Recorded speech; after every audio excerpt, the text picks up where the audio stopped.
Assalamualaikum warahmatullahi wabarakatuh. Perkenalkan, nama saya Rahmalia Nurfaiza SPD. Pada kali ini saya akan memaparkan topik 3 demonstrasi kontekstual pada mata kuliah pemahaman tentang peserta didik dan pembelajarannya dengan dosen pengampu Ibu Kamalia MPD. Pada kali ini saya akan memaparkan menganalisis asesmen di ruang kelas. Sebelum saya menganalisis asesmen di ruang kelas, di sini saya akan memaparkan identitas modul ajar yang akan saya analisis. Pada mata pelajaran matematika wajib kelas 10E dengan fase E. Capaian pembelajarannya kali ini ialah di akhir fase E, peserta didik dapat menentukan perbandingan trigonometri dan memecahkan masalah yang melibatkan segitiga siku-siku. Dan di sini materi yang diajarkan adalah aplikasi trigonometri padatan dengan pendekatan THRL dan model pembelajaran problem based learning. Selanjutnya tujuan pembelajarannya ialah pertama, melalui diskusi kelompok, peserta didik dapat menyelesaikan permasalahan kontekstual dengan menerapkan perbandingan trigonometri padatan dengan benar. Yang kedua, melalui kegiatan pembelajaran yang telah dilakukan, diharapkan peserta didik dapat menumbuhkan karakter profil pelajar Pancasila, yaitu bernalar kritis dan gotong royong. Baiklah, selanjutnya masuk ke hasil analisis yang saya temukan pada modul ajar tersebut. Yang saya temukan pada modul ajar tersebut ialah jenis asesmennya. Yang pertama, asesmen yang digunakan yaitu asesmen formatif kognitif, dan yang kedua, asesmen formatif non-kognitif. Nah, bentuk asesmennya yang pertama ini asesmen formatif kognitif, di mana di situ berupa pengerjaan LKPD di proses pembelajaran dan tes tertulis yang dilaksanakan pada akhir pembelajaran.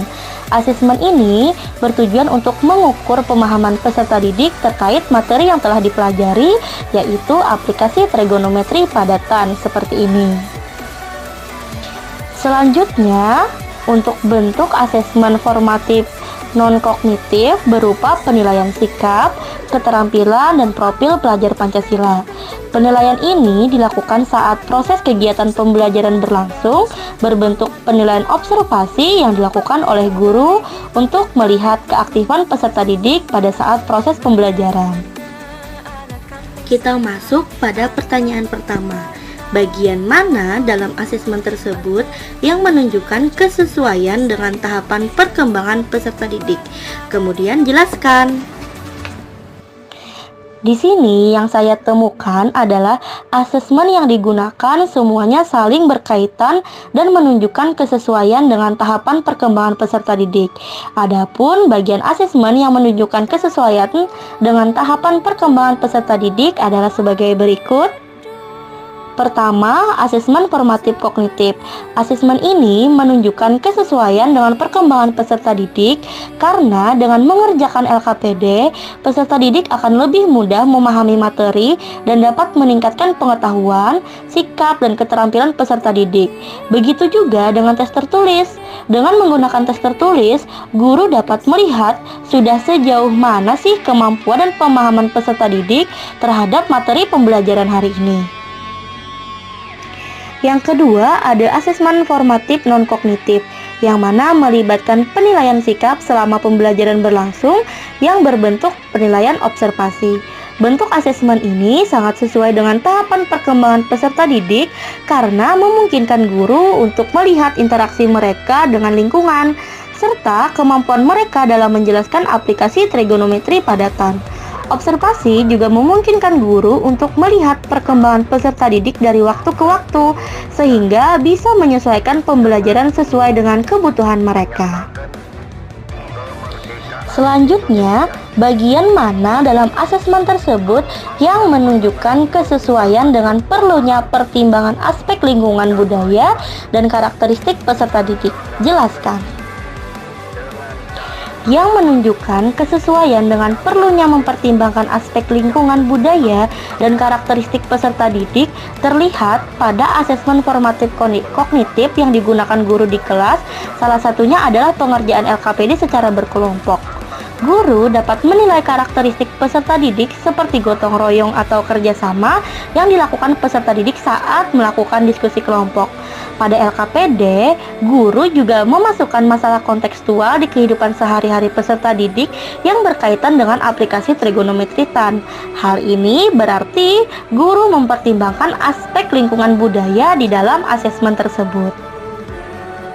Pertanyaan selanjutnya ialah bagian mana dalam asesmen tersebut yang menunjukkan kesesuaian dengan kemampuan peserta didik?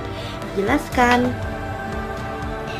Yang menunjukkan kesesuaian dengan kemampuan peserta didik ialah pada asesmen formatif kognitif menunjukkan kesesuaian pada kemampuan peserta didik. Karena melalui LKPD pada asesmen formatif kognitif, guru dapat melihat sudah sejauh mana sih kemampuan dan pemahaman peserta didik terhadap materi pembelajaran. Dan guru juga dapat melihat apakah tujuan pembelajaran yang akan dicapai sudah tercapai semua atau belum. Dan juga soal pada LKPD sudah dibedakan antara kognitif dari tinggi, sedang, dan rendah. Perbedaannya terlihat pada scaffolding yang diberikan oleh guru berbeda-beda. Pertanyaan selanjutnya, bagian mana dari asesmen tersebut yang menunjukkan kesesuaian bahwa sudah memberikan ruang bagi peserta didik untuk memberikan umpan balik terhadap proses pembelajaran mereka? Nah, asesmen formatif kognitif menunjukkan kesesuaian sudah memberikan ruang bagi peserta didik untuk memberikan umpan balik terhadap proses pembelajaran. Karena setelah peserta didik selesai mengerjakan LKPD, peserta didik akan melakukan presentasi hasil diskusi LKPD, dan pada saat itu peserta didik diberikan kesempatan untuk memberikan umpan balik terhadap hasil pengerjaan LKPD teman. Begitu juga dengan asesmen formatif non-kognitif yang menunjukkan kesesuaian bahwa sudah memberikan ruang bagi peserta didik untuk memberikan umpan balik terhadap proses pembelajaran mereka. Karena pada asesmen formatif non-kognitif, guru melakukan refleksi pembelajaran dengan memberikan barcode atau link Google Form di akhir pembelajaran kepada peserta didik sebagai sarana umpan balik peserta didik terhadap proses pembelajaran. Pertanyaan terakhir, jika Anda menjadi guru di kelas tersebut, hal apa yang ingin Anda tingkatkan untuk lebih memaksimalkan efektivitas asesmen dengan memperhatikan tahapan perkembangan peserta didik, lingkungan budaya dan karakter peserta didik, serta kemampuan peserta didik? Tuliskan pendapatmu secara lengkap. Hal yang saya akan lakukan adalah saya akan merancang dan membuat asesmen yang sesuai dengan perkembangan peserta didik, aspek lingkungan budaya dan karakteristik peserta didik, kemampuan peserta didik, dan memberikan ruang bagi mereka untuk memberikan umpan balik terhadap proses pembelajarannya. Saya akan menciptakan pembelajaran yang bersifat kontekstual dan berkaitan dengan budaya di lingkungan peserta didik, membuat kuis interaktif untuk memaksimalkan efektivitas asesmen yang telah guru lakukan, dan juga saya akan melibatkan peserta didik untuk aktif dalam proses asesmen seperti mempresentasikan hasil diskusi di depan kelas. Nah, kita berada pada penghujung video. Demikian akhir dari pemaparan saya. Semoga bermanfaat untuk kita semua. Terima kasih. Wassalamualaikum warahmatullahi wabarakatuh.